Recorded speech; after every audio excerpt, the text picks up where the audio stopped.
কাটাতে খাল ভাঙে নিয়ে যায় আর দুদারালা সাক্ষী দিল তো না এর তো না হচ্ছে দাবার দুগা বাড়ি আমরা এখানে খাল ভাঙছে এই খালের জন্য ইয়ারা নাও খাল জানি বাবু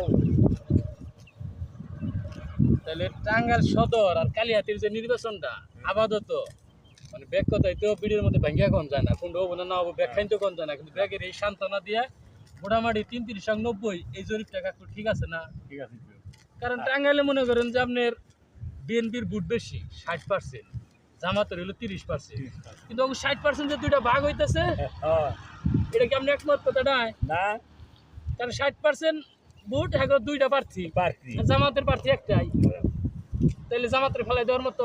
আবার কালিহাতিতে ওই রকম, কারণ লতিসি থেকে কোনো কোনো এলাকায় ভোট একটু বেশি পাবো, আবার সব এলাকায় বেশি পাবো না।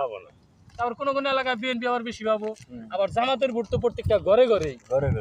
কারণ একজনে বিএনপি করে ঠিক আছে, কিন্তু তার বউ, তার পোলাহান, তারপরে পোলা যায় কলেজ ভার্সিটিতে পড়ে, দেখা গেল জামাত শিবির করে, তাহলে এখন বুড়াটার কথাই শুনবো না হইলো দেখাছে স্কুল কলেজে ভার্সিটিতে পড়ে? আপনার কোনটা মত?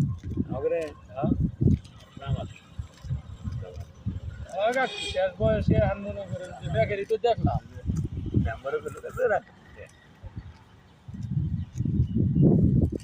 ইনশাল্লাহ দাঁড়িপাল্লাই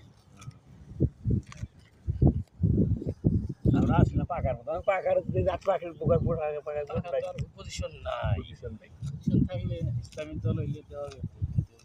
বর্তমান যে পরিবেশ হিসাবে জামাত দাম তো লম্বা হইতে পারে, পানি দিচ্ছিলে কত লইলো